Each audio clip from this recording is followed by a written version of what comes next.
Try this again. Cue it up. Welcome to Season 6 of Imbi's Podcast. Now here's your host, Eric Malazzi. You know, next season, we got to change that. Oh, not Malazzi. Anyway, here's Eric. I fucking hate that intro. Anyway, We have to change it next season because it says Season 6. That's right. Okay, see? We just make it better. Yes, we can make you, I don't know, Malates. Whatever. You butcher my last name just like everyone else said. Anyways. Milets. Milets, yes. Milets. Milets. Mullet. Whatever. Miltaz. My lads, it's whatever. Anyways. Ooh, Miltaz. I like that one. Yeah. Back in high school, they used to say, shit. Fuck it. I forgot what I was going to say. Oh. Smooth move, X-Lax. What they would say, smooth move, my lads. You know. Like the X-Lax commercials for shitting. Anyways. Perfect. Yeah. Anyways, welcome to Imbi's Podcast, Season 6. I don't even know which episode this is anymore. So this will be 13 or 13 or 12? This will be 12. Okay. I'm pretty sure. Anyways, we are back at Home Sweet Home, Tommy's Pub. We got some special guests here in the house today. You guys want to introduce yourselves? I am Garret. I play bass for Cosmic Reaper, Yes. as well as run Seismic Summer Fest. Yeah, I'm Steve Reese from Does It Doom and Woodwright Guitars, and I am the lead sponsor again this year on Seismic Summer Fest. Yes. Volume 3, I guess, or Seismic Summer Fest 3. That's going to be awesome. That's coming up at the end of August at the Milestone. Saturday, August 30th. All right. That'll be awesome. What all bands are on that bill? I know, obviously, you guys are on there. Wind Rider's on there, which is our friends from the podcast. Just to make sure no one gets forgotten here, I'm just going to read it directly off because that's Good idea. most effective. Yeah. All right, starting from the top, we do have Temple of the Fuzz Witch. From Detroit. They've played Charlotte a couple times. Fantastic band. Easily in the top 5 actual Doom bands in the United States right now. If you haven't heard the last full length they put out, Apotheosis, Yeah. you're missing the fuck out. They just played that Doom Fest up in Nashville too, right? They did. Yeah. They did. Next up, we got Magic Potion from the outskirts of Baltimore. Classic 70s rock worship, long hair, bell bottoms, fucking SGs type shit. It's going to be the... Kind of like Satan's Satyrs. yes, a little less wild though. A little less wild. It's a little bit more laid back, but it still goes. Okay, all right. They were a really fantastic grab for this year because one thing I always like is difference between the bands. Yeah. Variety. Yes. Shows need that shit, man. And the more variety is, the day just seems funner and no one gets bogged down by hearing the same thing back to back or over and over again. Yeah. Then you've got us, Reaper. We play every year. I don't know if it'll be like that forever, but for the time being, Well, every year. you basically put on the show, so It's my fucking fest. You don't like it, don't play. Next up, we got Crystal Spiders from Raleigh-Durham area. They've actually played here at Thomas. Are they? Okay. Yes, they've been going for a couple years. Really great people, doing great things. Friends, extended friends, Crystal Spiders is a band that's kind of, I guess you could say, stalwarts of the genre for the state. And they just kind of pop up here and there. They do some little touring, but they're awesome. They're from Durham, you said? Raleigh, I think the Raleigh-Durham greater area. Okay, But they're so close that... Triangle area. Which is very different than the Triad, so I've been informed. I didn't. Yeah, don't confuse Triangle and Triad because the people in the other places will tell you it's the wrong one. Okay. We've also got Wind Rider from Tennessee coming back. Yes. That is our return from last year. I know you guys had them on the podcast. Right here on the table. It's right here on the table. Wind Rider smoked on my weed. There you go. I don't even have weed and they still smoked it. Those guys have been busy as all hell. Yes. Every time I log on, I see new dates, new weekends, new runs. They're practically living on the road right now, which They're is putting into work, man. They were great last year, I thought. Yeah. Yes, they are great. They've got the work ethic. They're in this for the long haul. This is not a side project. They're doing it for real. Right. A lot of respect to Win Rider. We ran into them at the Melvin show. Where I was outside smoking. I'm like, it's fucking Win Rider over there. And we walked over and talked to him. Oh, shit. What's up?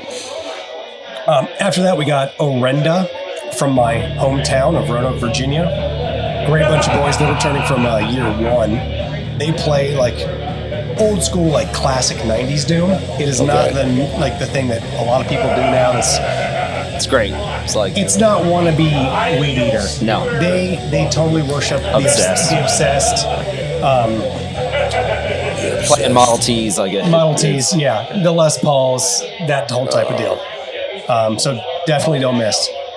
Up next, Obsidian Urn from Tennessee as well. I don't believe it's a one spot in Tennessee, but it's kind of like Mixed Spenders, from over the border. Very stoked on Obsidian Urn. This is a band that was not on my radar. A good friend of mine, I trust his taste, sent me the band and said, this is the band you need for next year. I heard it, sent him a message, done deal, gotta have them. Obsidian Urn is playing definitely like straight up death doom, something you don't really get a whole lot of. Like no one's doing actual death doom, in the vein of like all that 90s UK stuff. So that's going to be my personal favorite to watch this year. Up next is Lungburner from Atlanta. Steve, you want to touch on Lungburner? I know they're buddies of yours. Yeah, I got to know those guys from the very beginning when the band formed a few years back, and they were playing some of our gear and just had some of our pedals and guitars, got to know them that way, and they put out a couple records. I think they may have just recently got signed or something. I saw an announcement, maybe a pressing vinyl, but I'm pretty excited to see those guys. They're really great. And Lungburner does play around a lot, but I actually have never been able to cross paths with them, so it'll be a cool first time seeing them. Up next, we got Yule. They're from the coast of North Carolina. Okay. There's a lot of good bands in the state. Outer Banks or Wilmington? I don't know. Wilmington-ish, I believe. All right. But never seen Yule, never played with Yule. I like to bring bands from the home state, like Crystal Spiders. So having somebody from all over the coast is cool. And opening up the show, we got 6 Year Hex. It's a brand new two-piece from the outer reaches of Statesville Highway 40. Oh, boy. And it is really good. It's, like I said, just a two-piece power duo that's definitely doing kind of like the very first Queens of the Stone Age record. Or like late Eric Caius or like a little bit of Fu Manchu thrown in there. So shout out to Rob, who's the guitarist frontman of 6 Year Hex. I'm happy to have them aboard. Also, I want to do a surprise announcement. There's actually an 11th band. They are on tour with Temple of the Fuzz Witch on the run that Reaper's also doing with them. They're called Fell Ruin. And Fell Ruin is awesome. Fell Ruin? Fell Ruin. Okay. It's a little bit of black metal. It's a little bit of death metal. It's a little bit of doom. It's good all the way around. And we are going to fit them in on some surprise slot throughout the day. So you won't know. You're just going to show up and you either missed Fell Ruin because you're an idiot, or you showed up and Fell Ruin's about to play. So don't miss that bonus band. Don't stay outside all day. Don't stay outside. Yeah. So this is just one day. This is one day. It is all day, Saturday, August 30th. Of course, at the Milestone, which we've done it all 3 years. $25 advance, $30 at the door. Doors are at 3 p.m. 3 o'clock. Okay. Early show. Goes late, though, very late. It does go late. Last year, I stayed for everything, for the whole day. And it was awesome. I'm glad I did, because I had never listened to Satan's Satyrs, but I stayed and fucking watched them, and they were awesome. They blew your mind, didn't they? Yes. Yeah. I bought their record, and then I was in Richmond at that shop we were talking about earlier, and I found a 7-inch used from them. It's on like blood splatter vinyl. I'm like, oh shit, this is such dope. A cool band. Yeah. As a personal fan, it was really cool to have them involved last year. It was a different vibe. They bring their own whole thing to the table. It was fucking rock and roll, though, man. It's very rock and roll. It's rock. It was kick-ass rock and roll, like all the bands last year. What was the other band from Tennessee. That was almost like a hardcore band that played. You're last talking year. about God Size. God Size, yes, those guys are awesome. Yes, people love them. I'm all about diversity with the fest. Yeah. People have asked me, people ask Steve all the time, how does my band play? I mean, step one is asking, but also step two is just be good at whatever it is you're doing.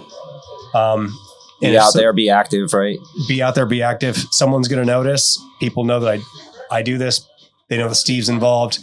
There's another third party that's involved. If one of us hears about something that's just really good at what it is, and I think that it fits, I'll put you on. Yeah. Whether that's hardcore with God Size, or last year we had Blood Ritual. Yeah. Oh my God, Jesus. Old school thrash metal, like turned up to 12. And I didn't realize the guitarist in Blood Ritual also plays in Enforced. Yes, Josh. Yes. He does. We went to peace and love to Josh.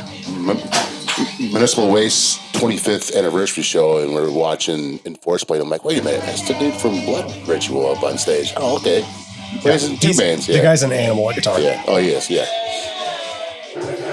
Who are we talking about with the stacks? Last year, Green. Mean Green, probably. Mean Green. God almighty. I walked in, I was like, holy shit. These guys ain't fucking around. That's Mean Green was one of Steve's picks. Ever since he's been involved, I always want his input. Say, hey, who's on your radar? Who do you think is being a good representative of stoner metal as a general concept? Who would you like to see? Last year, I know Mean Green was one of Steve's picks. Just like this year, Lungburner is one of Steve's picks.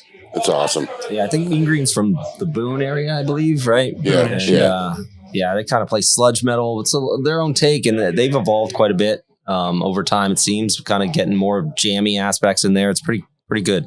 And like you said, just kind of like a wall of mad amps. They're really fun to watch, I think. Didn't Bog Loaf play last year too? Year one. Two years right. ago. Okay. Yeah. So year one, Bogloaf played. Maybe I think I was at that one then. I was at 1 and 2 then. Bronco headline first That's year. right. That's yes, right. Okay, with Basque. Yeah. Year one was Doob from Bogloaf. That was like the first concept. Me and him came together. He was like direct partner and booking, planning the day, helping run it. And I wouldn't be surprised if, year 4, 5, 6, whatever, Doob comes back as part of the team as well. Yeah. Awesome. He's a sweetheart. We love Doob. We don't love you. Fuck him. He's a kind soul. I'm sure he does. He is. No, we had. I'm just fucking with we had gone there. We watched a show here at Tommy's, and then when this show was over, we drove over to the Milestone to catch the end of the New Anger Control set. And I walk in, and Doob's, behind the check-in table there, and he's like, "All right, man, you got to wait 5 minutes before I can let you in." And then Ernest walks in behind. He goes, "All right, just going in." And I was like, "What the fuck, dude? Why are you gonna make me wait? You just let Ernest." I'm like, "Fuck that!" So I just fucking walked in. I mean, we caught like the last 2 songs that are set, but still. Was he giving you a hard time? No, he was just. I don't know why he was being. He wouldn't. Well, what the fuck, dude?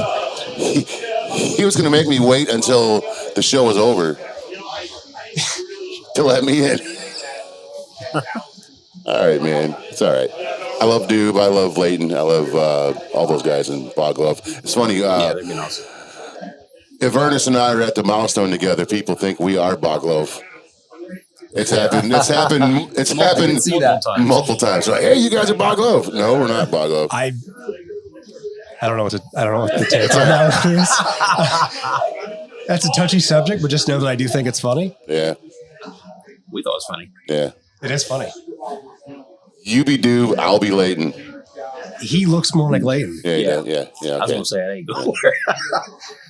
Yeah, I'm bald. Dude still got some hair. He does. Yeah, he has that mohawk sometimes too. That's pretty cool. Keeps his shape down. Yeah. Anyways, so let's talk about Cosmic Reaper, man.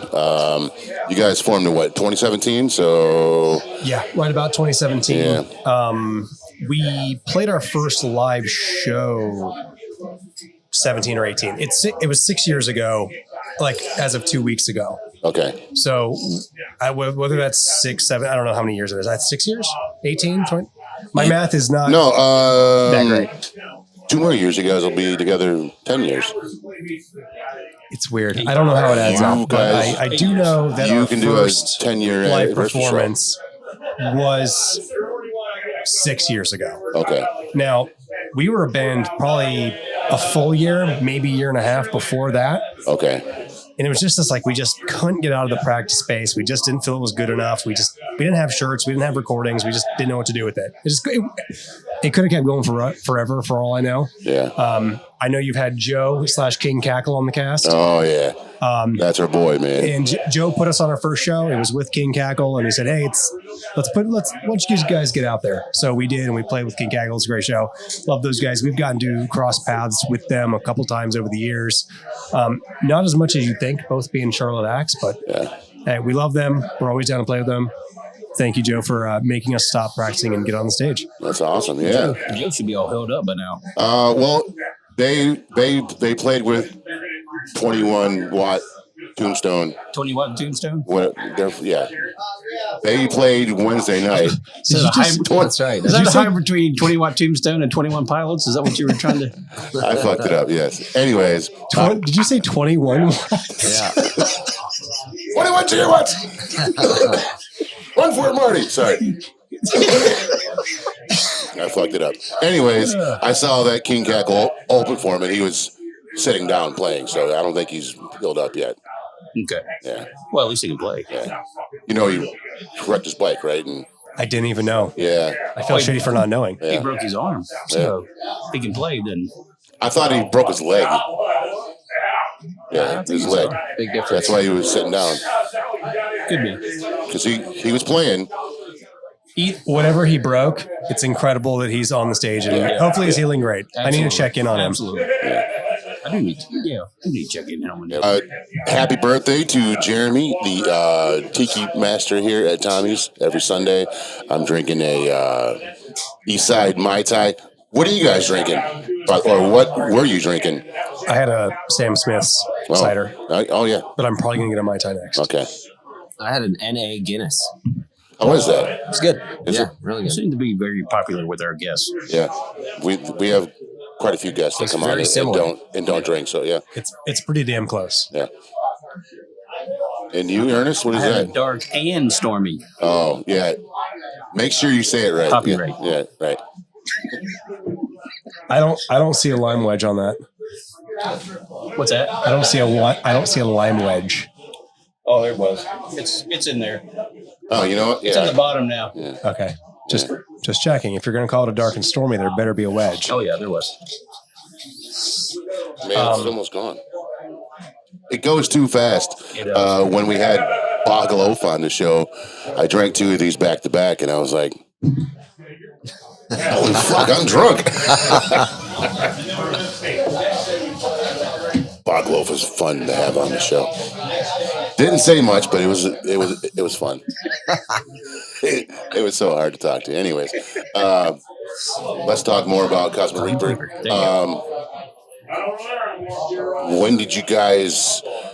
How did you guys form? I mean, who was the person to get everyone together? Myself. You? Okay.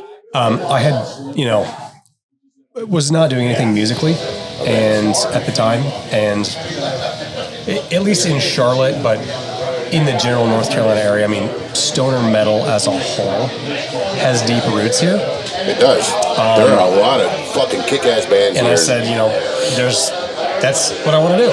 Yeah. Original guitarist of Cosmic Reaper, his name's Dylan, great friend of mine. Him and I got together and said, hey, let's do stoner metal. Neither of us are doing anything, let's make a project. Me and him just kind of started bouncing riffs off each other at the house.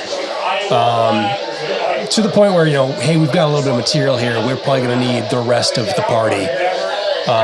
Singer, Thad. I've been getting tattooed by him for probably 10 years, give or take, off and on. And even just a friendship beyond the world of getting tattooed. Where's his shop at? He's at Green Ghost. Oh, that's where I get my ink on. Oh, who do you get ink from? Troy. Oh, the man himself. Yeah. Okay. Thad is the guy with the glasses and the long gray hair. Yeah. As you know. Uh-huh. We love Green Ghost. Entire staff there is very awesome. They've been That's a sticker on the table. early supporters and early adopters of the Reaper. So yeah, I think I was getting tattooed by Thad, and it just so happened that Electric Wizard or something of that ilk was on the radio, and we were both kind of headbanging to it. And I said, I'm actually kind of trying to form a project like this. He's like, are you kidding me? And then that was it. Like, I think I want to say the next week he brought his guitar and amp over to the house, just started kind of messing around with it. So, as it started, it was just combo amps and 3 guys in a kitchen writing riffs. And, after we'd had kind of like, we've got chunks of songs here, we've got pieces here, we got to do more than this. So it was, time to find the drummer. Our drummer, Jeremy Grobsmith, also drums for Witch Pit now, did him back then, had just moved here from Colorado. Yeah. He's been playing heavy aggressive music for his whole life. He's got a long repertoire. You'd have to ask him about how many bands he's been in, how many different genres, but he had just moved here from Colorado. I found him on a message board, but he had a space, just slipped it right into place, and that was that. And we pretty much hit it like that for, like I said, a full year before we ever played a gig or recorded or anything. Well, you guys wanted to make sure you had your shit together before you went and, played in front of an audience, though. I mean, I'm sure you don't want to go out there and fuck it up. Bingo. Or you're a perfectionist. I think it's a mix of all kinds of things. Yeah. But I definitely say we're more perfectionists than most people. I'm down with that. For better or for worse. The shit sounds great. Yeah, dude. you guys are a great sounding live band. Thank you. Yes. The sound has obviously evolved over the past 4 or 5 years. I'd say it's a little bit less of that stoner metal kind of blues scale stuff that it used to be, and it's definitely more traditional heavy metal 80s doom type of style, at least now. I think that's where it's going. And I think the new record, which we just finished up this year, we've just released a couple singles for it, and it comes out in September. Okay. So that's our second full-length LP. It is Bleed the Wicked and Drown the Damned. Ooh. Single you guys put out, last week? Is that right? Or 2 weeks ago? The newest one? Pot of Gold was the first single that came out probably 20 days ago. Yeah. Okay. And then just this past week, single 2, Blood Feather, also just dropped. It's a really good song. Awesome. So that's where we're at now. We've got a new fellow who's been playing guitar for us for probably about 1.5 years, 2 years. Mr. Peter Snasdale from the UK. That's a cool ass fucking name. Snasdale? Snasdale, I think. As far as I know, that's his name. That's fucking awesome last name. Yeah. He's been a heavy metal guitarist since I was a child. He's considerably older than I am, but He's a veteran then. Oh, he's a veteran. Yeah. And he brings a whole different kind of flavor and writing style that complements what we're doing. It's awesome. That's cool. So we're excited about the new record. We're going to do that short run with Temple of the Fez Witch and Fell Ruin. We're also doing Hopscotch Fest in Raleigh. All right. Club and total lineup to be announced. So we'll see, but you'll get word of it. Where does the tour all go to with? Louisville, Kentucky, Lexington, Kentucky, Lynchburg, Virginia, and then of course all 3 of us will be at Seismic Summer, and then after that it is Chattanooga. Okay. All right. Cool. Somebody else mentioned that they were going to be on Hopscotch. Is that Witch Pit? Yes. Okay. Yes. I was telling you. I was like, yeah. Witch Pit's not playing Hopscotch. Oh, well, who was it? Weird. But that being said, Thomas from Witch Pit is playing drums for us at Hopscotch. Oh, really? That's what we're talking about. Yes. Yeah. There we go. Yeah. That's awesome. It's going to be cool. Yeah. I've never seen Thomas drum before. I know Me that's either. kind of like what he started out. Well, So he it's going played to be drums in the Sign of the Southern Cross, right? okay. I think. You guys ever heard that band? Sign of the Southern Cross? Yes. They're named after a good track, so it sounds like I need to. Yes. They're fucking amazing. Are they still going? No, well, Thomas. It sounds like they're finishing the unfinished record, but like it's a fucking phenomenal band, like phenomenal. I mean, the singer sounds exactly like Phil Anselmo, like exact. So Ooh. Yeah. I mean, like more close than you could ever. I think Thomas said when, like, at some point, Phil heard the music and was like pissed about it. Wait a minute, he's ripping me off.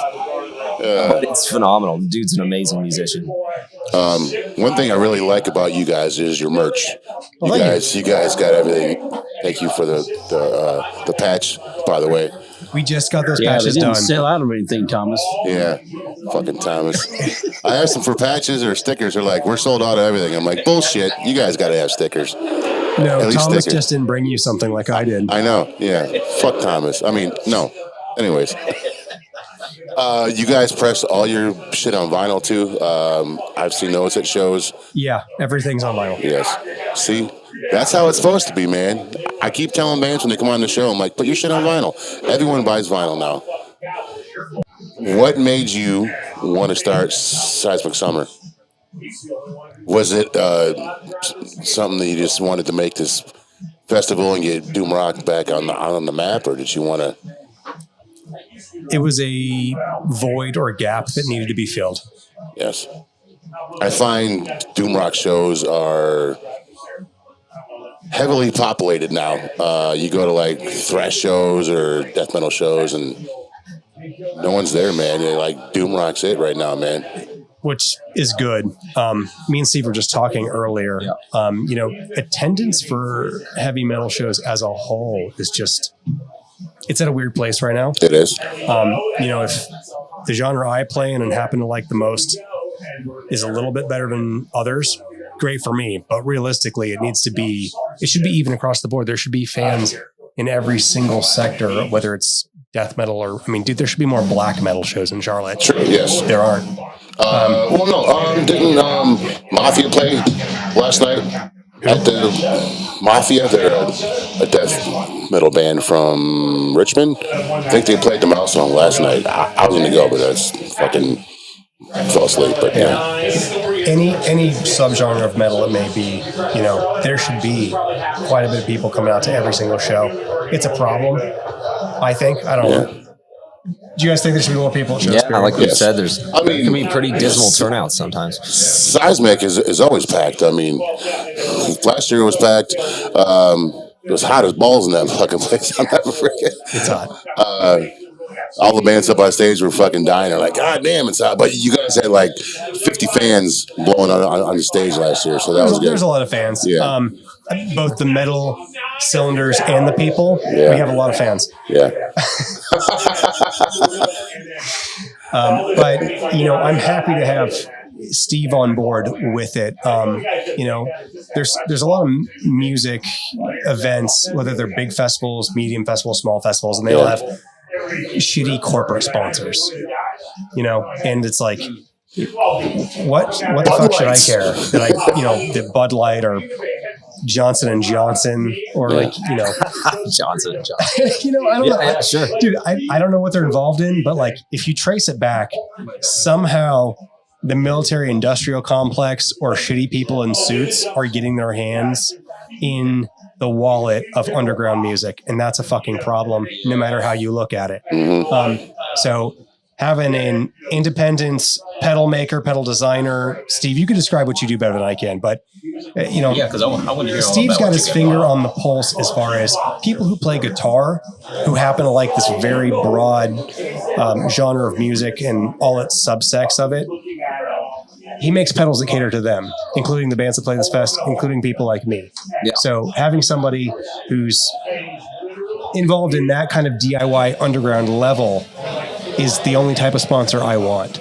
And I was so excited when you asked me, right? Like, people have asked me for years, really, like, you should do a Does It Doom festival. When are we going to get a Does It Doom festival? And I'm not done anything like that. But when Garret asked me if I wanted to be the title sponsor on Seismic, that was an easy yes for me, I'd say. And we're hoping to just grow the partnership as we go. But like you said, I started out the YouTube channel really as a guitar lesson channel, just teaching people how to play doom metal guitar and stoner rock and sludge metal, which eventually grew into a pedal company, effects pedal company that we are today, as well as I co-own Woodwright guitars, and all the products are really built for people like me, I guess, who love the genre of doom metal. And So this festival focused on, centering on the doom metal genre as well as the subgenres that surround it is a perfect fit, and I'm glad to be a part of it. So. Yeah, that's awesome. Well, that's what I was wondering also, if it was actually you were the manufacturer or if you were more of a manufacturer's rep. But yeah, being the company, that's huge. That's awesome. Yeah, all of the pedals are built in Mooresville, North Carolina. Small team of people. Just I started the company. Like I said, the Does It Doom started as a YouTube channel, but I decided I'm an engineer. My background is mechanical engineering, and I have a lot of really good friends who are also mechanical engineers, and we decided to start the pedal company together. And we partnered with Nick Williams, who used to run Dunwich Amplification, and he does all of our primary circuit design. Him and I will drum up the ideas, and then we build everything up in Mooresville. So all the PCBs are designed and fully assembled in Mooresville. We don't do anything in China. It's all done in Mooresville. And then Scott Hughes at Obscura Manufacturing does all of our enclosure manufacturing, so print, powder, machining, which is great because he's in Lenore, North Carolina, so we can just drive back and forth. He's become a great friend, and so the entire operation is here, so it just makes perfect sense for us to be part of Seismic Summer here in Charlotte. It does. Yeah, absolutely. Not only just having Steve and all of his associated things as a title sponsor, but if you were there last year, you saw Steve brought a whole tent with the whole product line. I think just about every pedal you've ever made or designed was there to try live on an amp under a tent alongside a Woodwright guitar. Yeah. So you can feel the guitar, play the guitar, hear the pedal right there in person. And that's a type of experience that I don't think anybody else has, period. Yeah. No, I definitely haven't seen anything like that. It was so fun too, right? Just to have people coming up and playing the gear. And we had some prototype pedals out there last year, which was fun. But just to get, our guitars aren't in every store and our pedals aren't in every store. So a lot of people are strictly buying on demos they hear online because they're buying direct from us. And so, to allow people the chance to play our guitars and to get their hands, to try the pedals themselves, I think was a really fun thing. And just to meet everybody and hang out. And we had all sorts of patches and stickers and stuff for people to grab. It was just really fun to meet everybody and hang out and jam.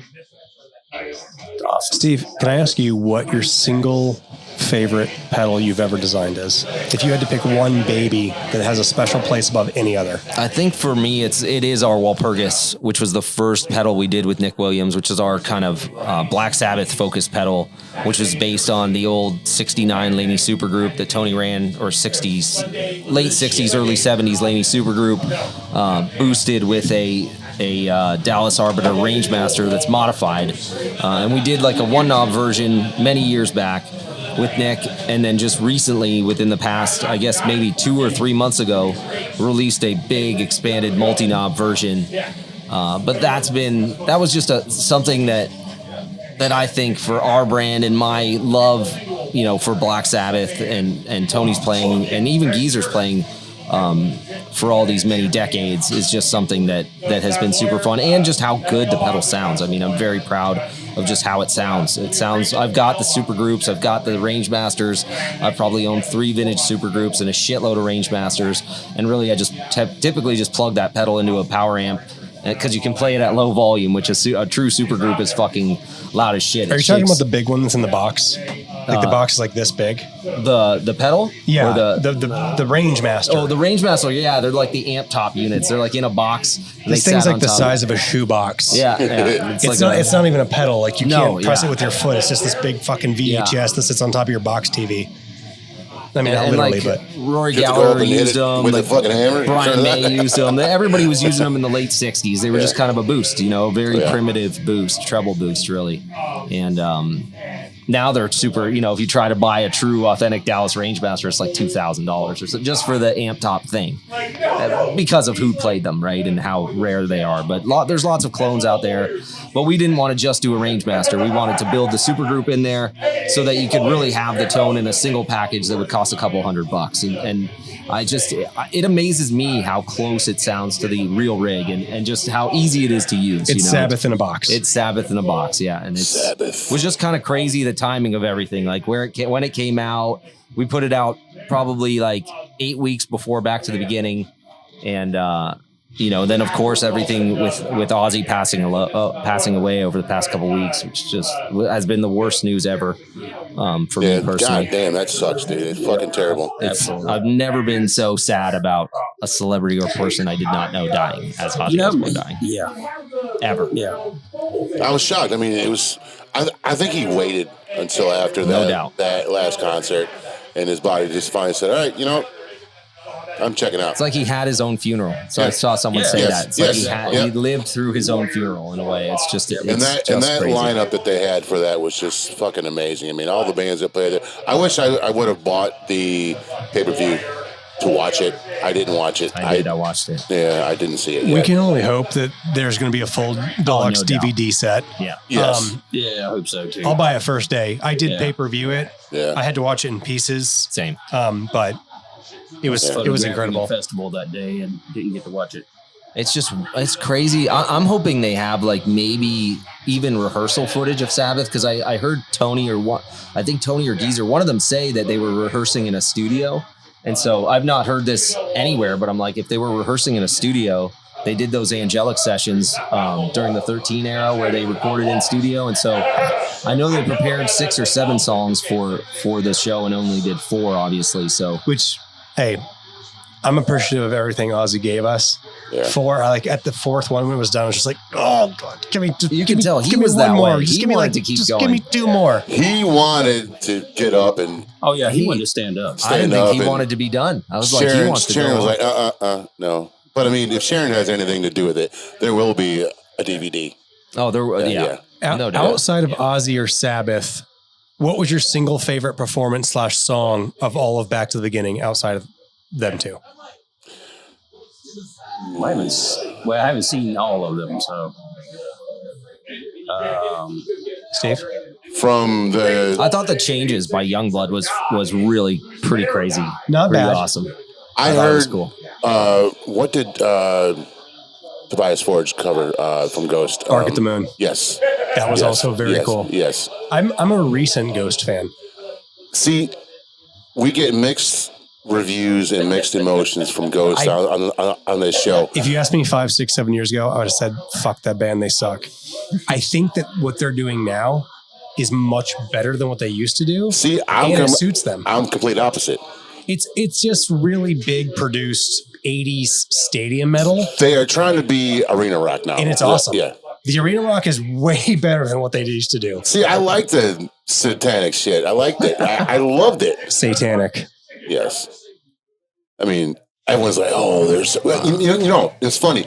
We went and saw on my birthday years ago at the Fillmore, and, he comes out dressed as the Pope and does all this shit, and I'm like, man, we're all going to hell tomorrow. And everyone around us was like, yeah, so what? I was like, oh, these guys are serious. These guys are really buying into this shit. Steve, you like Ghost? What? No, I've not really given them a shot. I heard too many people talk too much shit about them. That I just. I'm a sucker for theatric shit, so I like that. I like Kiss. I like Alice Cooper. If you like Dio Sabbath, you'll like later era Ghost. Later, what about? It seemed like a lot of people liked the first record or something like that, and sucks. And it seemed to go really downhill. No, it doesn't. It sucks. No, it doesn't. See, it's funny.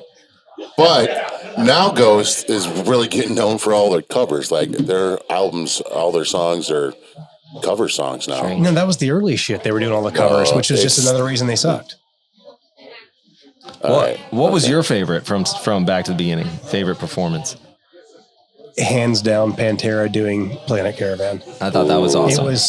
That was like the little goosebumps and things. Like I was just like, oh my God. Did you see the performance they just did with Zach? Like the day of or day after Ozzy died? I mean, they did it live again. It was just fucking crushing to watch it. Like just watching Zach have to play that. If you watch some of the other bands do their Ozzy Sabbath songs from Back to the Beginning, some of them seem like they're going through the motions. They're phoning it in. It's just kind of slop. When Pantera did Planet Caravan, it just felt real. It looked real. It sounded real. Yeah, it was great. That would be the Pantera performance. Would be my favorite. It really shook Phil because they took like a few dates off the tour, but just to more. Well, I'm sure Zach was at the funeral, right? I mean, Zach was Zach got his big break with Ozzy. And that's like his mentor, his friend. I mean, more than anybody else, right? Like to some degree, that was. I mean, obviously, more than a lot of others at that show. Zach Wilde, to me, I love him playing. I don't care for him singing. I do like for his playing though. Isn't Zach doing Zach Sabbath here in Charlotte pretty soon? Yes. I want to go to that for sure. Hit me up. Let's go. Yeah, I've never seen. I don't really know what it is. It's only just covers? all Sabbath covers. Yeah, that's it. Yeah, but they shred him. He shreds it. It's like I like his. I think he sounds a lot like Ozzy. I mean, to a certain degree, just the way his melody lines and things are. And I know he said in the past he writes every song as if Ozzy could sing it. But have you seen Zach Sabbath? No, I've never seen. I've seen Black Label quite a few times, but I've never seen. Zach seen him with Black Label, seen him with Pantera, I've seen him with the Jimi Hendrix Experience. I saw him on that, I saw Max Sabbath. When I was in New Orleans, that was awesome. When I was in New Orleans for Acid Bath, my buddy wanted to go see that, and I was like, no. Oh, dude, it's awesome. So did you see him on their own at like a show, or did you see him at a Acid Bath? I went to the first show. I bought tickets and I went to the first show. I just saw him down there, Rockville, and that was awesome. They're amazing. That was the only reason we fucking went was to go see Acid They're Bath. The kings, man. Yeah. They really are. Yeah. The kings of the underground, dude. Yes.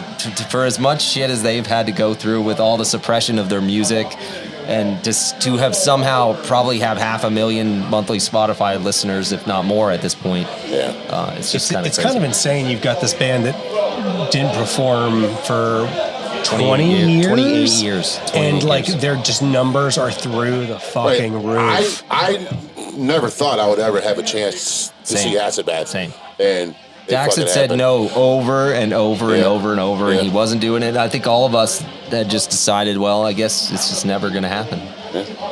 It did. And here it is. And just they sound amazing. Guns N' Roses. Who don't sound amazing. You're right. That was rough. I went and saw them on the women they played Charlotte and Axl. Fucking rough. God almighty, dude. That's terrible.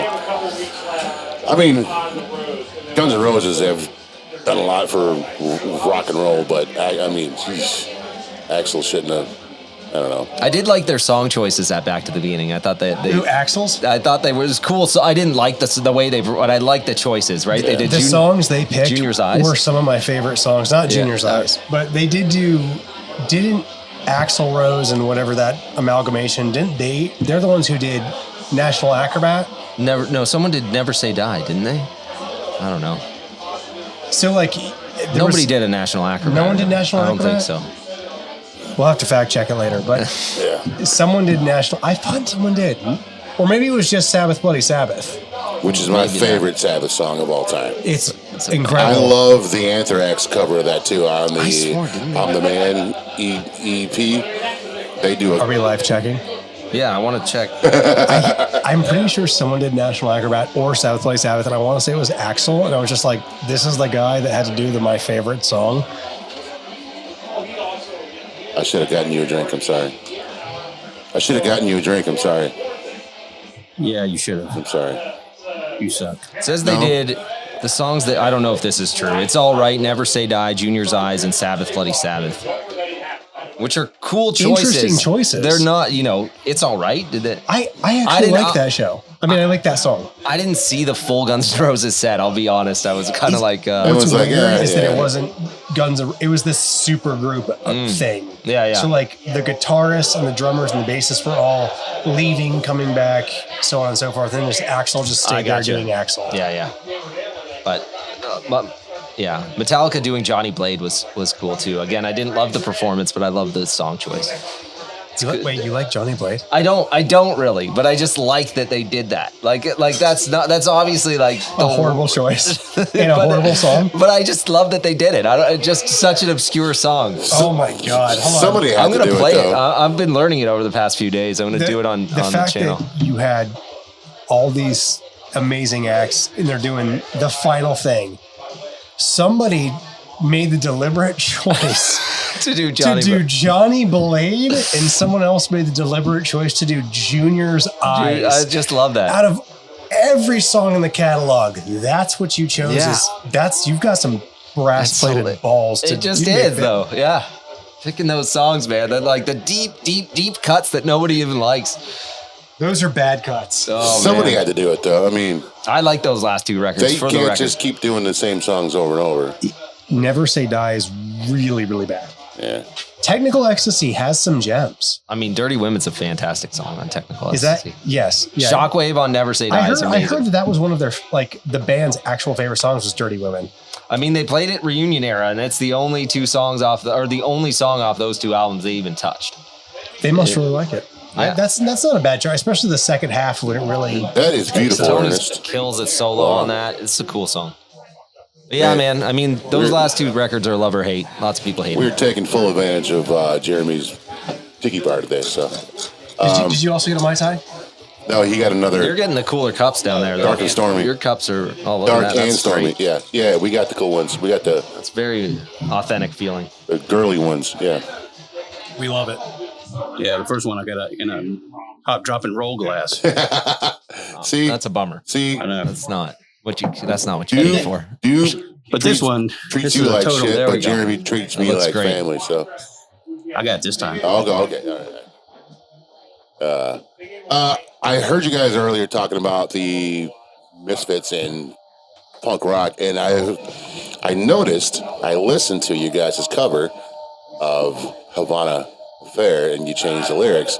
Who came up with that rendition of the classic Ramones song? Dude, I've got a lot to say about that, actually. It's awesome. I So- fucking love it. I think that cover came out really good. It did, absolutely. And I love the picking marijuana. the whole changing from picking bananas to picking marijuana, that was all Thad's idea. Yeah, That was a stroke of genius. It's genius. It's funny, too. yeah. The fact that we successfully actually recorded and did a Ramones song, I could have never seen coming in this band. Me either. I'm a giant Ramones fan. I love that band more than anything. Me too. Like, I don't think you can say a bad word about the Ramones. The rest of the guys are not super big Ramones guys. And when I brought that idea to them, they were just like, maybe. And I'm just like, please. And, Pete, it was like, all right, I like the Ramones too. Let's do this. So we got everybody on board. We, hashed it about songs. The Ramones came from an era where some of the songs of the 70s are a little bit more offensive today. KKK took my baby away. So I did. The Yeah. KKK took my baby away. There's other examples as well. Yeah. 53rd and 3rd. Yeah. Commando is a little edgy. Yeah. Chainsaw. Yeah. Today Your Love, Tomorrow the World. That's not. Yeah. That was actually the first song we picked, and we were like, we can't do it. There's just no way. No. So we settled on Havana Affair, and I think it turned out really, really awesome. It did. That particular Ramones track is it's very classic. That band had 20, 30 albums. I mean, it's unreal how many songs the Ramones put out and recorded, but Havana Affair in particular, it has that classic, like, kind of tongue-in-cheek humor to it. You're not really sure the angle it's coming from. And the way that the song is structured is it's just good. It's a damn good Ramones track. It is. It's a fucking good Ramones. It's a good song. I saw it on there. I'm like, no, that's not. This isn't it. It absolutely I is. listened to it, I'm like, oh, it is. Yes, it is. It And, absolutely is. There was the day that we did that in the studio, there was some magic sauce drizzled on the speakers or something, because it just came out like it hit you like a ton of bricks. Have you ever seen the Ramones? Never. No. They're all dead. Except for CJ. Marky. I've seen them twice. Wait, Marky?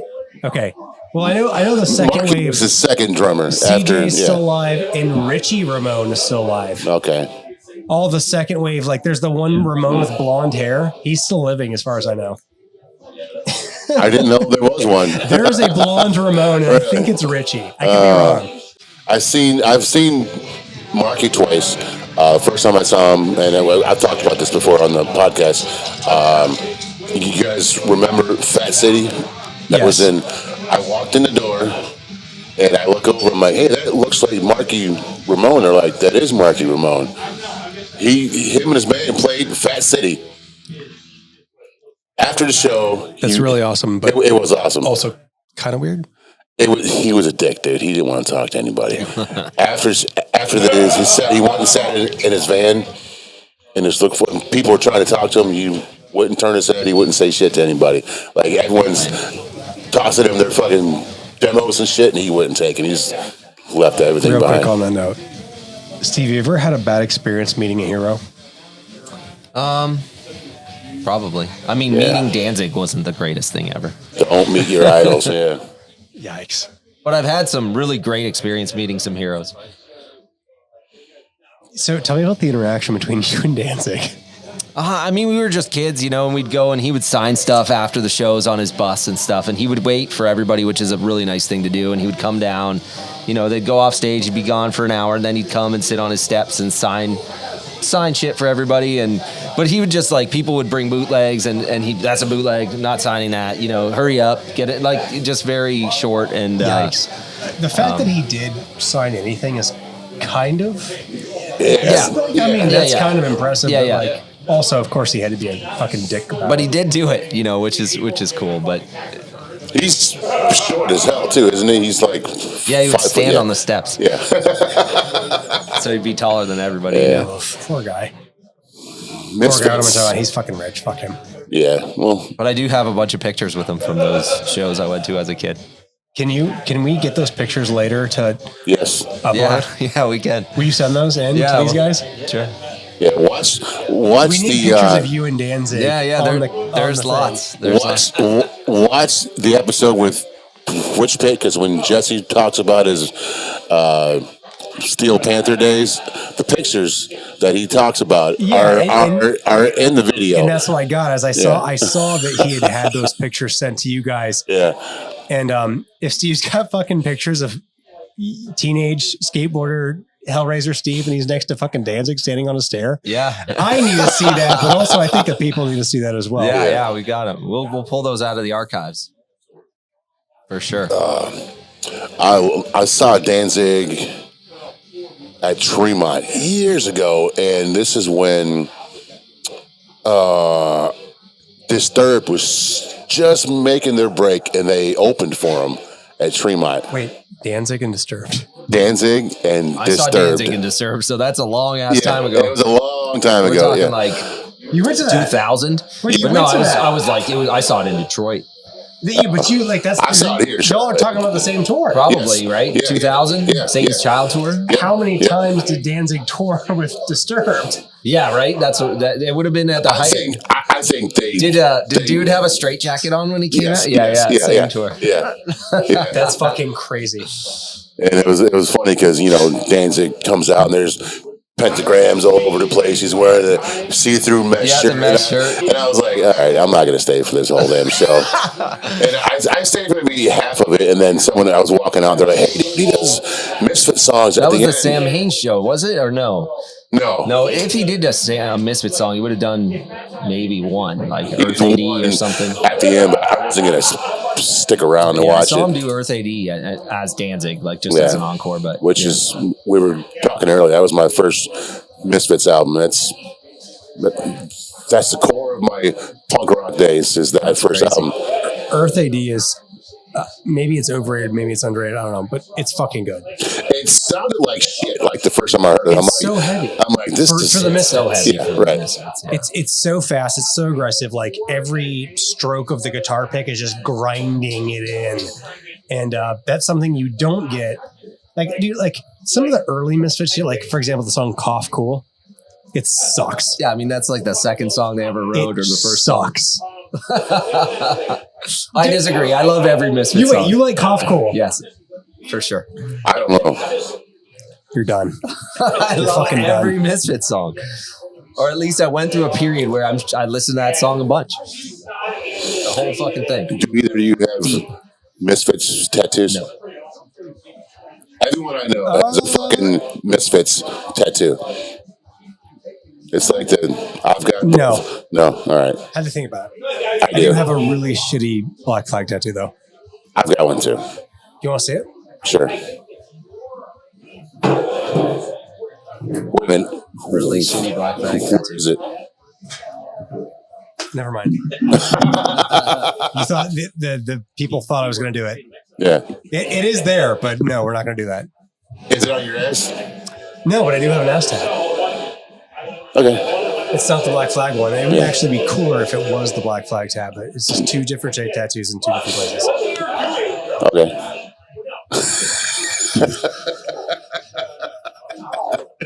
Oh, shit. Oh, man. Seismic Summer's coming up. That's going to be awesome, August man. 30th, Saturday. August 30th. At the Milestone. I look forward to it. It's going to be fucking great. I know you boys will be there. Yes, absolutely. I will not miss that for anything. Do you guys play guitar? Do not. No? We do. Come jam. Come out and jam. Yeah. So let me ask you, you've been to year 1, you've been to year 2, Yeah. you're coming to year 3. Yeah. Year 1, year 2. Give me your best set from each day. Ooh. Bogloaf, year 1. Okay. Year 2. Probably you guys and Blood Ritual. Blood Ritual? Yes. Hell yeah. Yeah. They put on a hell of a fucking set. Didn't Restless Spirit play one too? No. Yes, yeah. Restless Spirit was last year. Yeah. We just saw them again, open for X Order, and dude, Restless Spirit, incredible band. Yes. Not only are they like musically talented, like drums, bass, guitar, solos, vocally, they do it all. But they do so much in different directions. Like they do straight up doom shows. They do shows like, Exhorter. They can do shows of Pentagram. Mm-hmm. They tour all over the place, and they bring the best of the best every single show. I've never seen Restless Spirit not give you 10 out of 10. Right. We played a show with them. Not a very great show attendance-wise. It was pretty damn low. One of the ones like you don't want to learn. That was a bad show. I won't tell you. Okay. I'll tell you this. It was a really bad show. Like there was probably 10 people watching us, maybe 10 people watching Restless Spirit, which is garbage because we deserve more than 10 and they deserve way more than we deserve. They're a phenomenal band. It's just a bad gig. It all happens. Everybody gets them. But even at that show, Restless Spirit gave you 110 fucking %. Right. Every time. I've never seen a bad show. Period. From them. Period. And I've seen them probably like 5 damn times. Which is why that's why you see their name everywhere. Restless Spirit is always on good shows. They're always on good. New York, right? Yes, New York. Yes. Yeah, they were probably my favorite last year. If I had to reflect on that. Yeah. Like the solos they do. Like he's awesome. Like he's a shredder. Yeah. I have this old video. I sent you that of him playing, of him shredding at the booth. Yeah, at the booth. Yes, he's a shredder, man. It's awesome. Yeah. Yeah, you can play. I've always told young artists, I'm like, you play like you don't know who's out there watching, because you just never know. Yeah, I mean, even though there's only 10 people out there, there might be the right damn person out there that's that might further your career. Yeah. One of those 10 people could be somebody who puts on a local niche festival at the Milestone. There you go. Yeah. Not that means absolutely fucking anything, but So, you get my point. Is Seismic Summer always going to be at the Milestone? To be determined. Okay. All right. Enough said then. All right. Is this next time the Cosmic Reaper is going to be playing, or do you have any other shows coming up? So right before Seismic, we've got that run with Temple, the Fuzz Witch, and Fell Ruin. Then it culminates at Seismic, and then the very next weekend we play Hopscotch Festival, which if you've looked at the lineup, Hopscotch Festival is mostly bedroom indie rock, easy listening, a little bit of hip hop. There's not a whole lot of heavy music you guys. on there. If you look at the heavy bands that are on Hopscotch this year, it looks like we're all going to be on the same show. And if we are, that particular show will be fucking nuts. If we're not, that's bad planning. But what are the other bands that are on the bill that are heavy? You're looking at Windhand. Okay. You're looking at Pelican. Ooh. Yeah. You ever listen to the first Pelican EP? It's insanity. Yeah, yes. Insanely heavy. It's awesome. Yes. You've also got Blood Ritual. Is also on hopscotch. And you've also got another Charlotte local called Black Hole. I'm 99.9% sure they are playing hopscotch this year. Okay. And I've yet to see Black Hole, but I am buddies with them. And I believe it is a doom-ish two-piece, very distorted bass, slow drums. And I think Black Hole is also on hopscotch. Okay. And there may be one other, but they still won't announce it, even though we're like less than a single month away. If you've got Wind Hand, Pelican, Reaper, Blood Ritual, Black Hole, one or two other bands all on a single club show, that show itself will be worth the admission. That'll be the day you just hang out at that stage all day long. Yes. Yeah, that or we're going to open up for a hip hop group, which will also be fun. Who knows? We're opening for Outkast.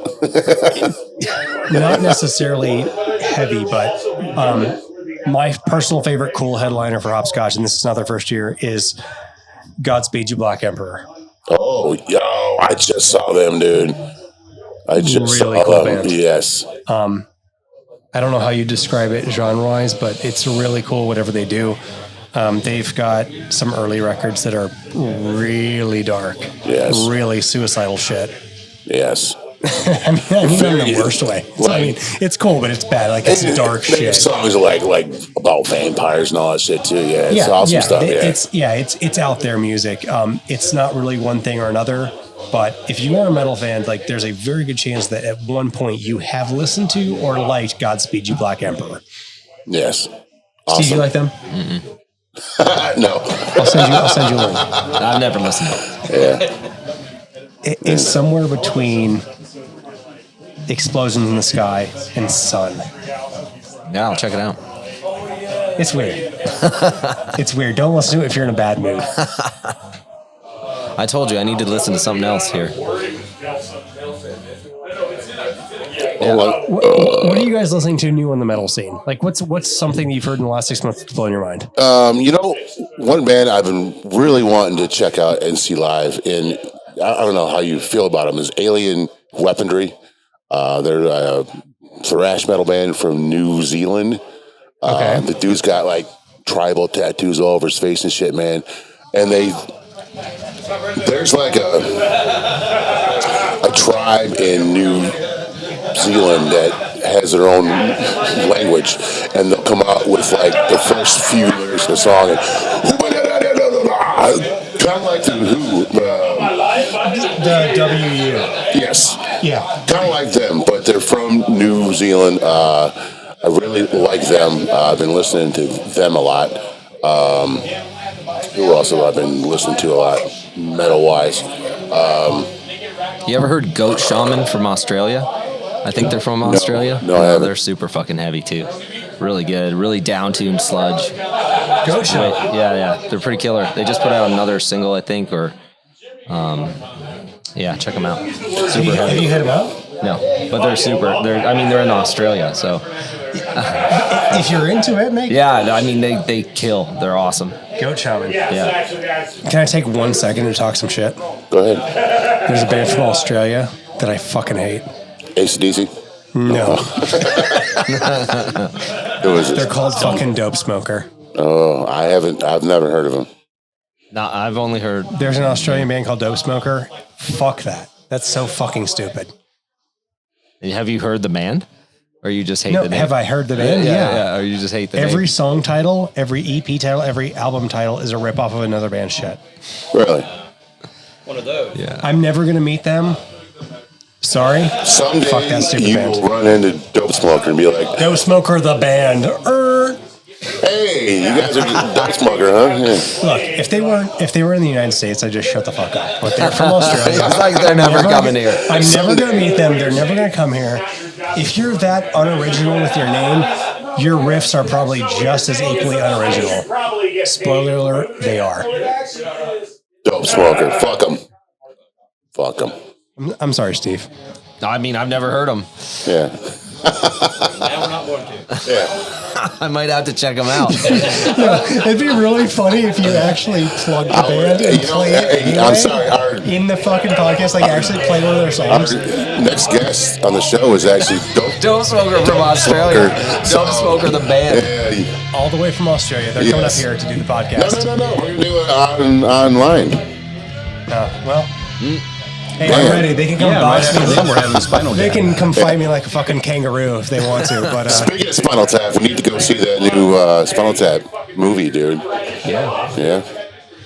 That'll be awesome. Is there a new Spinal Tap movie? Yes. Yeah. Yes. Sure is. Cool. Yep. There's a new one.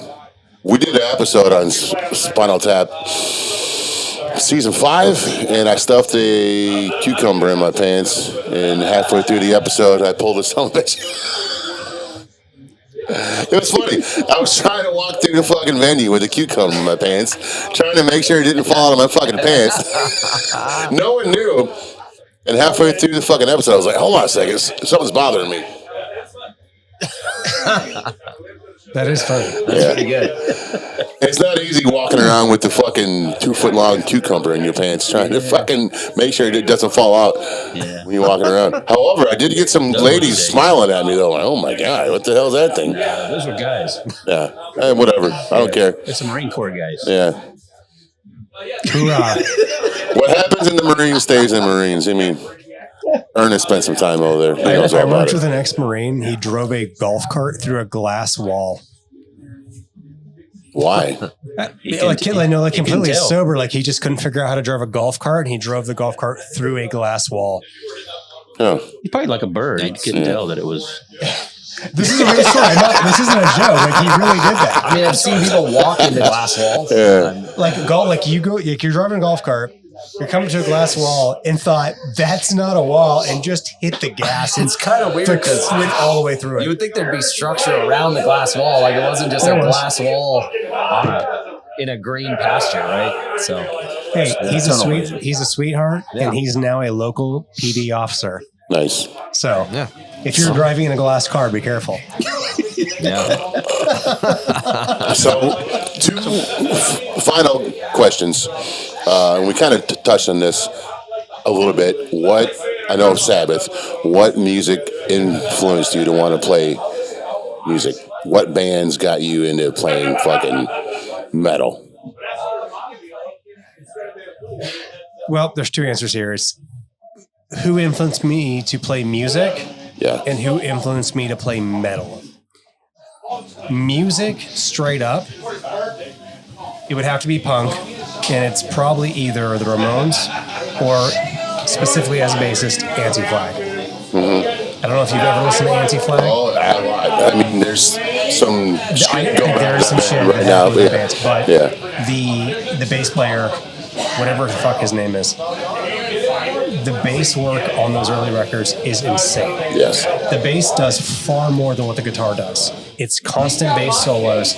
Every bass riff drives the song. Whenever I heard that, I'm picking up a bass guitar. I'm going to be like Anti-Flag from a bass perspective. Okay. As far as playing metal,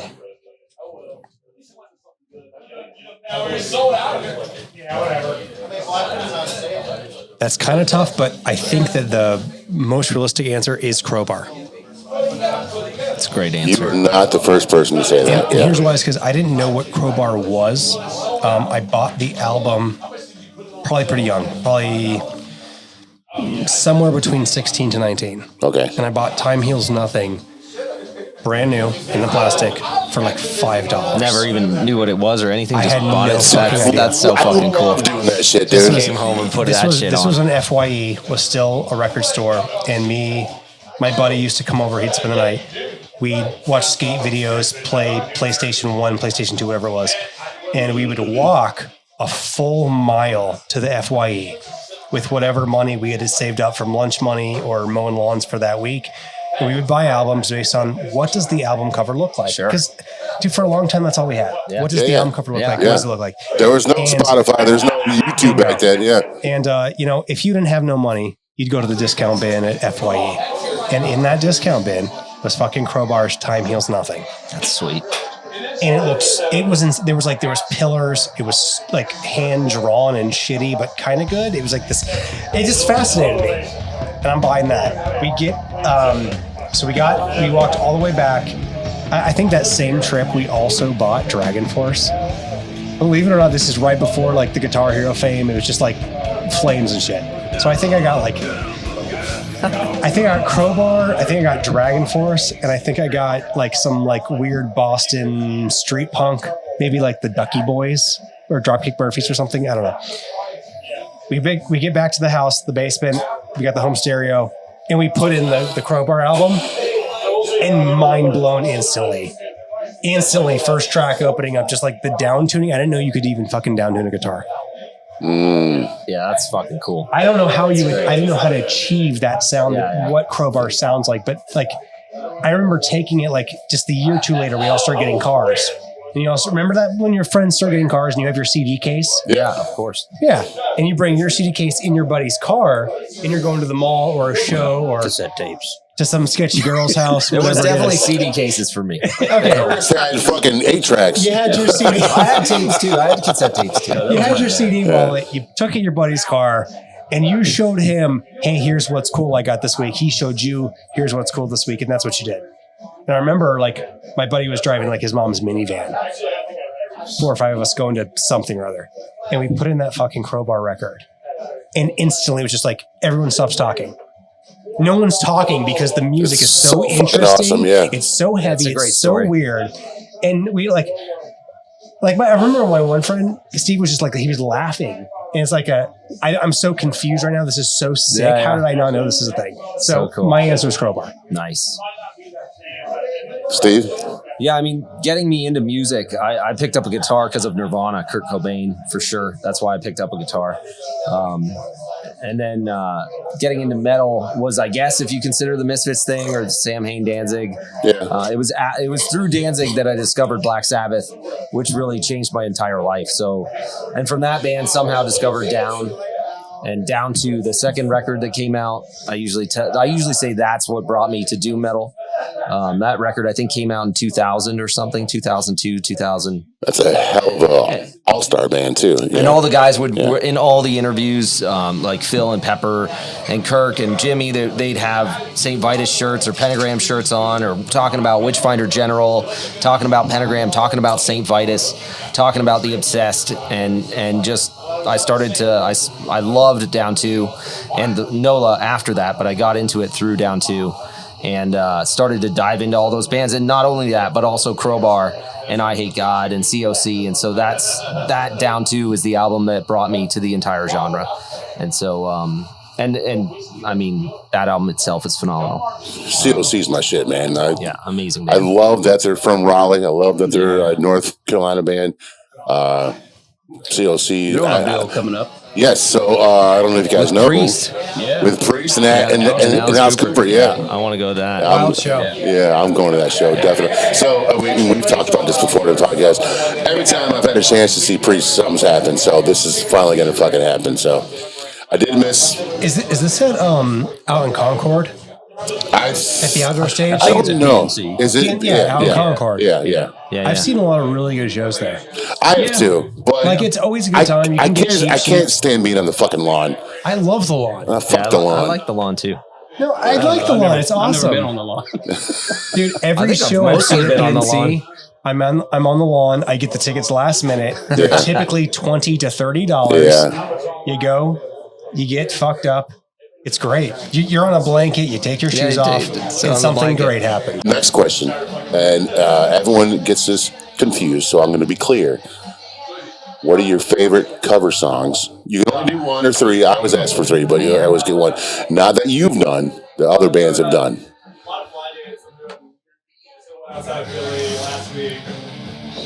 I know one. I love Crowbar doing Dreamweaver. Oh, I I also fucking love Crowbar doing Dreamweaver. It's so good.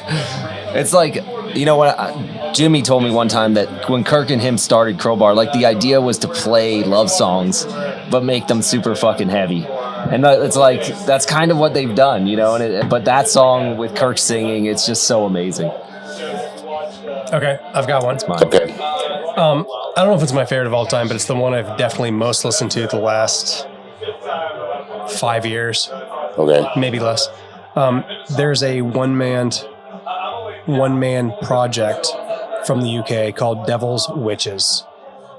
And Devil's Witches is a really good pseudo stoner metal, like 60s influenced doom. Like it's kind of got this Uncle Acid and the Deadbeats vibe. Okay.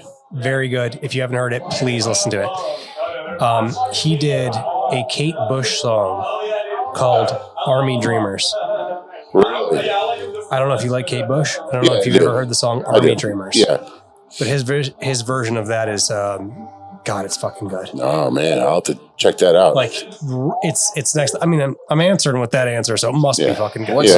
What's yours? I want to hear everybody's answer on this one. I want to hear yours. I have two. Since we were talking about Typo Negative earlier, Typo Negative's cover of Summer Breeze. That's great. Good answer. Yeah. Good answer. That's a good one. Yeah, that was mine. Was it? No. Cosmic. I hadn't even thought of one. Cosmic Reaper's cover of Havana Affair. I keep a playlist going of covers. Every time I hear a good cover, I stick it in a playlist. Really? Called covers. It's great. Yeah. I have one too. It's all covers. What did I hear the other day? I added it to my list. Anyways. Steve, you ever heard Church of Misery covering Iron Butterflies in Agata Vita? I don't think so. I have. It doesn't jump out. It's so good. It's so heavy. You know, there's an industrial metal band called Three Teeth that I've been really getting into here as of late, and they do a cover of Foster the People's what's the fuck's that? Pumped Up Kicks, and they do like a really industrial, like really haunting. It pretty out of left field. It is, because I was like, wait a minute. I mean, you've piqued my curiosity. Yeah. It's weird with bands doing covers, right? Because it's like either really good or just not good. There are a lot of them that are terrible. I mean, but real quick. What? Did you figure it out? Yeah, well, there's one I just put on here recently was Vader doing Raining Blood. Raining Blood, but live at a festival in 1994. Vader also does that cool cover of that. Fight Fire with Fire. Oh my God! Have you guys heard that yet? I don't even know Vader. You know? Oh shit! Never heard it, dude. Check it out. I've heard of it, but never heard it. Vader's the shit, dude. Is it spelled exactly like Darth Vader? Yes. Is it thrash or? Yeah, it's more thrash. Yeah. Okay. Yeah. All right. What about the worst covers you've ever heard? Ooh. They were probably at that Black Sabbath show. Steve coming through throwing some shit. I mean, the Guns N' Roses covers were pretty bad. The worst covers. They were. I wasn't. See, he turned it on me. Now I'm scrambling like. The worst cover you've ever heard. You're just like, what the fuck? Michael Bolton's cover of "Sitting on the Dock of the Bay." What? Michael Bolton? Michael Bolton. Sitting on the Dock of the Bay? He did sit on the Dock of the Bay? Yes. My mom was a huge Michael Bolton fan. Huge Michael Bolton fan. And I had to listen to that album as a kid over and over. That's fucking weird. But, I mean, she was also a big... Yeah, it wasn't no Otis Redding. I thought the favorite covers topic was better than this. Yeah. What's your least favorite? I mean, I don't know, but I was curious because I want to see what everybody else had. Yeah. I mean, oh man. I mean, I know I've heard some bad ones. Yeah, sure. All right, I'll say this: a lot of people have done the Rolling Stones "Paint It Black." I've heard probably 5 bands cover Rolling Stones "Paint It Black." The best one I've heard was when Wasp did it. Wasp? Yeah. You don't like Wasp? No. Okay, fair enough. They're pretty good. Yeah. I mean, it is what it is, man. It's fucking Wasp. Blackie, whatever the fuck his name is. Blackie Lawless. Yeah, Blackie Lawless. Man, living with no laws. The worst cover I've ever heard was Violent J from ICP made a group called the Three-Headed Monster. It was him, Isham, and Ouija Mac. They do a cover of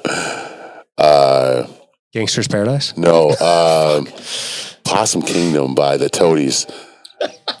Oh my god. It's Violent J trying to sing. Oh my god. Oh my that god. is bad. It's terrible. I'm like, why did he think he could do this? This is terrible. You got yours yet? The worst? Yes. Because I got mine. I can't even think of. Normally, if it's You put them out of your head like he's Just fucking switch it. Yeah, it's over. I'm done with this thing. What's yours? All right. I got limited memory left. My worst cover I've ever heard is whatever post butt rock new metal garbage band does The Sound of Silence.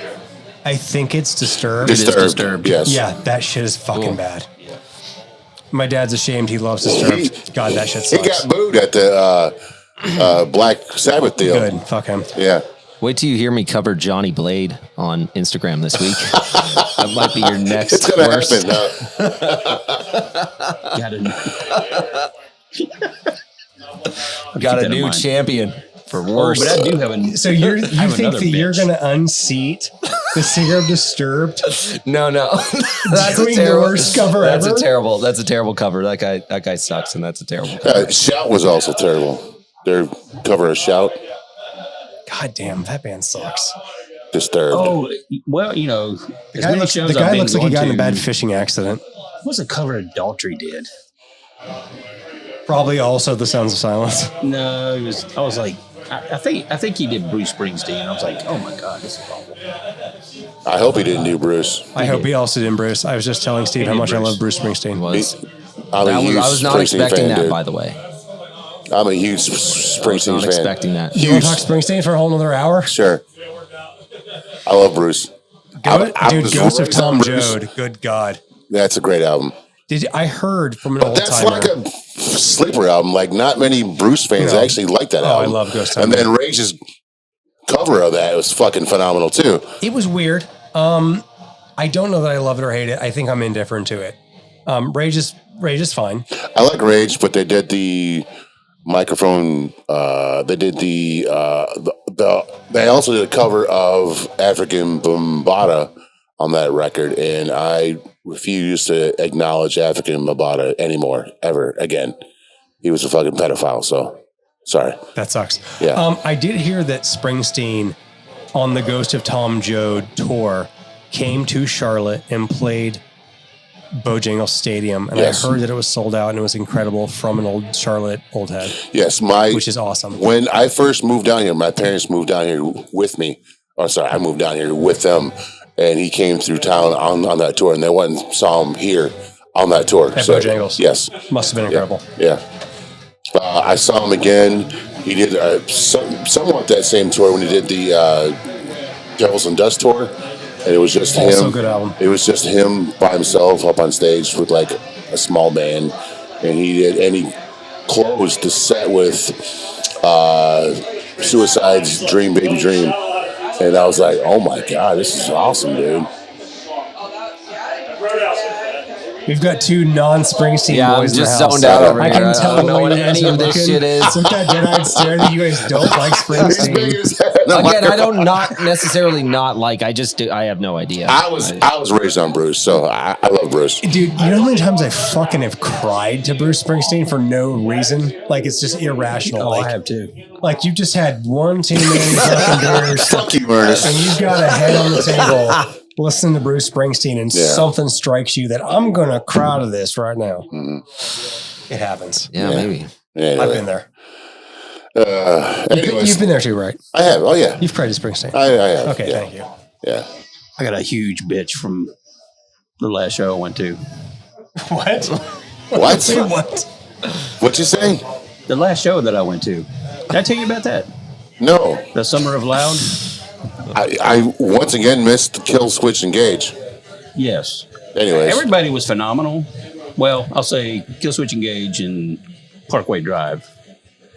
But who else was it? I Prevail and Beartooth. I didn't know them at all. I've seen Beartooth open for Guar before. Devil Wears Prada. That's right, we missed yeah. earlier bands. Yeah. But here, how many artists from every single genre have you seen doing tributes to Ozzy? A lot now. From Yeah. every genre. Right. Here you got so-called metal bands Not a single one.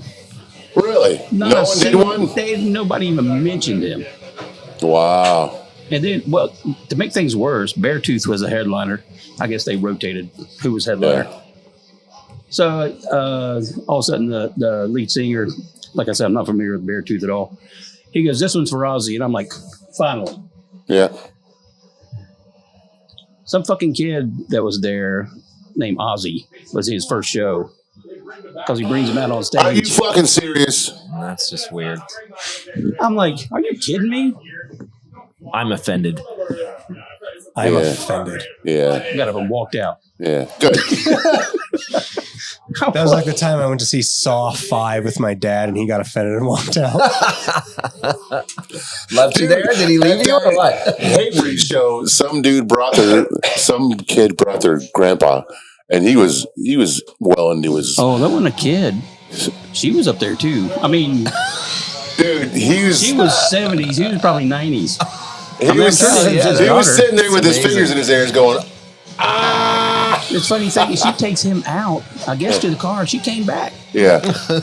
He sat in the car all night while she watched the like, show. fuck this. I'm sitting there watching. I'm like, why would you bring your grandpa to this show?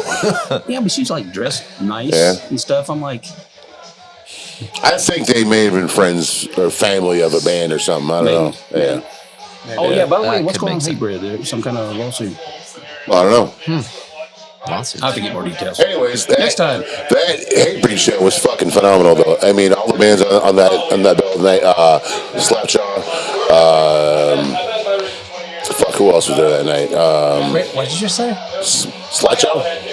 Oh, yes, Slideshow. Yeah. Yeah. There was also Snuffed on Sight. Yes. There was also Fugitive. Yes. God, fucking Fugitive They from were- Texas. they were awesome. Yes. Yeah. Which, Yes, which, Fugitive. if you guys don't know, he's also the lead singer now for Power Trip. Power Trip. Yes. Yeah. I think there's only one band that night that I didn't really care for. I mean, I bet you it was Gridiron. yes. That's it. I was Yeah. like, I don't know. But I mean, I've seen Hatebreed a handful of times, but that show was pretty good that night. That was awesome. That's good. Yeah. Anyways, I think we're gonna wrap it up for the week, guys. All right. Hey, boys, thank you for having us. Yeah, we appreciate appreciate it. everybody Cheers. for Yeah, listening. absolutely. Anybody who does listen, please come out to Seismic Summer, Volume Please. 3. It's Saturday. an all-day deal. So Saturday, August 30th. It is going to be an all-day event. Like, doors open at 3. I know that doesn't seem early, but realistically, in the grand scheme of a show, It's early. it's very early. 11 bands. 11 bands. We're talking Food like truck. you get there at 3. There's going to be food trucks. There's all the booze you could want, all the water you could want, all the riffs you could want, every genre you like, it will be there. Full Does It Doom and Woodwright guitars. Tent setup. Come jam. Steve Test loves out all the his pedals pedals. that have He been loves Riff. guitars. Show us your riffs. Show us, yeah, dude. Let's do a show us your riffs concert. That's fucking great I idea. will both be offer cash prizes and be heckle people. And we'll definitely be giving away something, a pedal probably of some sort. There will be giveaways. Yeah. you know, Ernest, we should try and set up outside and like interview all the bands. That'd be fun. No, Hell Ernest yeah. said no. No. Ernest said no. Not into it. Hot as balls, not doing that. Yeah. We'll see. Would rather have a few beers and hang out. Yes. We can be in touch. We can figure it out. We can do We something. will get a band off that show to come on here afterwards. I Yes. mean, we have. Yeah, we That's how have. we got Windrider last Yeah, year. yeah. So I don't know who yet. We'll have to scope it out and talk to him. Figure out who's the best band of the night. And we'll try to get it going. Okay, cool. All right, yeah, all right. Cool, man. I've tried to do this photograph Yeah, on these. There we go. all right. Got some great shots last year, so. Yeah, you did. Yeah. All right, guys. Thanks for Thank you, guys. coming on the show. Thank Rest in peace, Ozzy. Rest in peace, Ozzy, Ozzy, the king, the but king. also rest in peace, Dio. Right. Likewise. I mean, he's wearing a Mob Rules shirt, so yeah. Yeah. Dio shirt, yeah. Anyways, thanks, guys. See you later. Later. Bye. Thank you, fellas. God damn. Thank you, boys. That was fun. A huge shout out to our gracious host, Tommy's Pub. Located at 3124 East Wade Drive, Tommy's Pub is a small neighborhood bar that's big on music and community. Go to Tommy's Pub's Facebook page where they regularly provide updates about upcoming events to include weekly open mic night, karaoke, and live music from some of the best up-and-coming bands in the Queen City. Thank you, Tommy's Pub, for hosting M-Vibes Podcast.